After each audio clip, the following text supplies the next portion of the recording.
So you want to conquer English? Well, let me tell you, my journey involved supermarket terror, way too much reality TV, and some truly, truly glorious mistakes.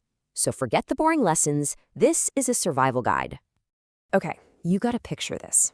I'm 25 years old, standing in the middle of a London supermarket, holding a single cucumber. All I want to do is find the bathroom. But my brain, in a moment of sheer panic, spits out that exact sentence. And yes, the cashier absolutely ran. That was my rock bottom. That was my cucumber terrorist origin story. And that right there, that was the beginning of a transformation. I went from being a public menace in the produce aisle to someone who can confidently, and I mean confidently, ask for luxury toilet paper. That glow up, that incredible feeling of control, that's exactly what we're going to break down.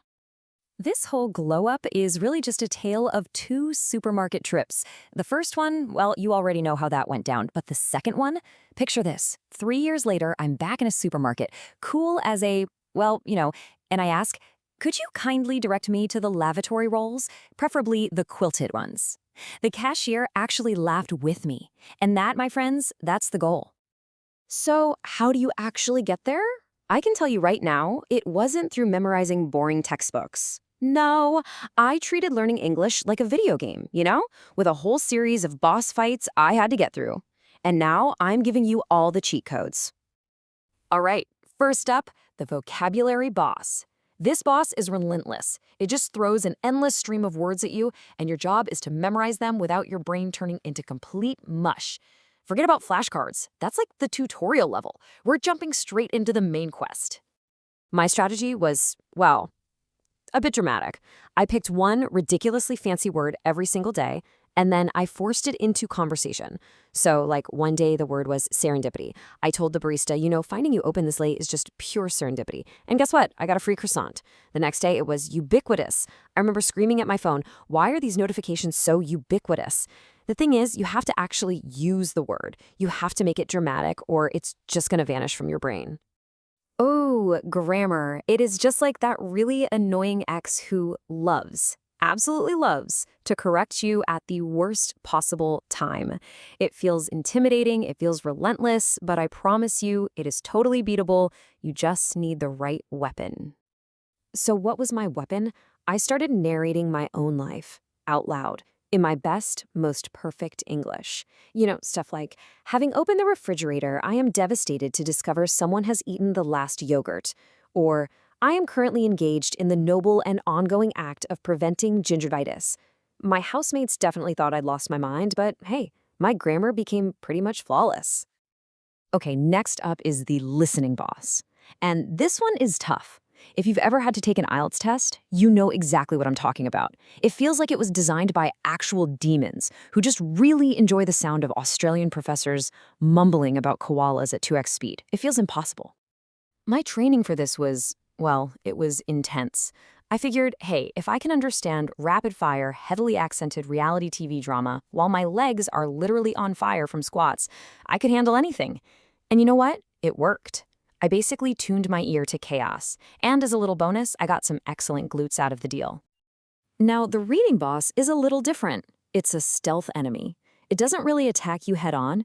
It just tries to bore you to death with like 800-word articles on the history of concrete.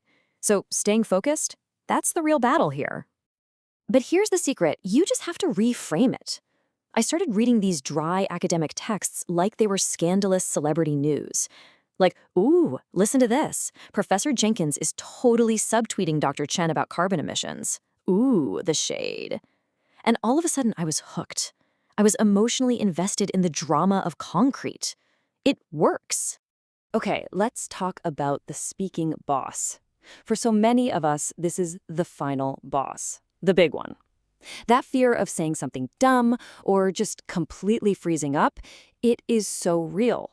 Especially when you've got an examiner staring at you, stopwatch in hand. So I practiced where nobody could judge me. I went from giving one-word answers like, cake, good, to telling this epic 2-minute story about my grandmother crowd surfing at my birthday party. And here's the secret, the examiners are human. They are bored. They love a good story. So give them some drama. And finally, we have the writing boss. This one's really sneaky. It tries to trick you with these incredibly boring essay topics, just hoping you'll give up and write something totally generic.